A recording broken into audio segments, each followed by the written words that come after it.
सदा जो बनी रहेगी नहीं शान, उसके पाए का करे क्या कोई मान।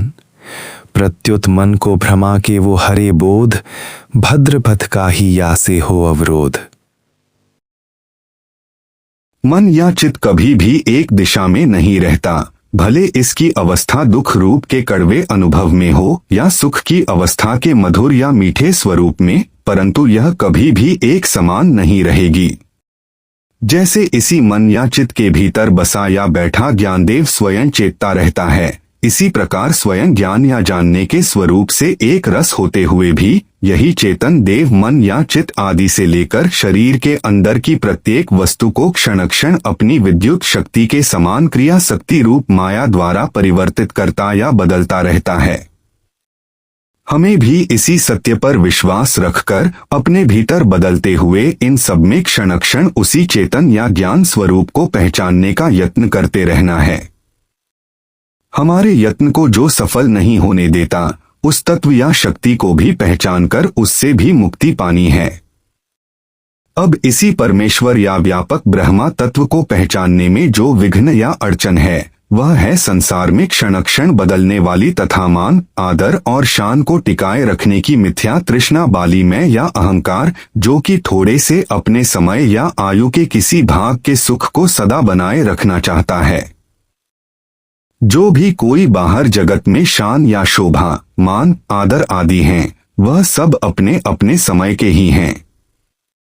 वह शान या शोभा सदा कभी भी बने नहीं रहेगी, भले वह राज्य, अधिकार, धन, यौवन या अन्य किसी भी दूसरी शक्ति से संसार में पाई जाती है, वह सब एक दिन अपने से बिछुड़ेगी ही। उस शान या शोभा मिलने के सुख, मान, आदर वाला अहंकार या मैं भी फूली फूली बाहर जगत में अपने को श्रेष्ठ समझती हुई भले उछलती रहे, परंतु एक दिन शक्ति क्षीण होने पर, दूसरों के भाव या प्रीति न रहने पर, उनके मन की जब प्रसन्नता या खुशी नहीं होगी, तो आपका भी मान, आदर या शोभा उनसे मिलने पर भी कृत्रिम या बनावटी सी दिखेगी। अब आपका मन दुखी होगा, मित्र वैरी जैसे लगेंगे। यह सब समय बदलने पर होगा ही, इसलिए यदि आप इसी सत्य को पहले से ही पहचान गए, शान आदि झूठी दिखने लग गई, तो पुनः उस कभी थोड़े समय के लिए मिली वस्तु का अब अपने आप में भी क्यों मान करना। यदि आप ऐसा कुछ मिथ्या मान करते हैं, तो आप अपने आप को ही भ्रांति में रखते हैं। इससे तो आपके ज्ञान का मार्ग अर्थात जगत के सत्य को पहचानकर सही मार्ग पर चलने का रास्ता ही रुकेगा। इससे सही जो अपना सुख शांति है, उसी का ही मार्ग रुकावट में पड़ेगा।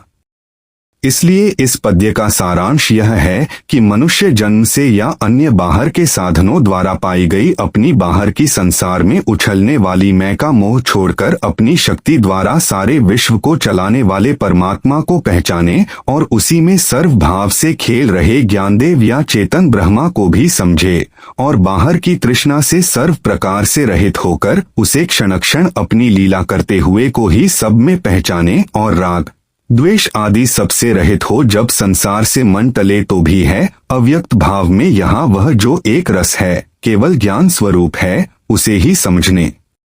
पहचानने का यत्न रखें तथा ध्यान को बढ़ाएं।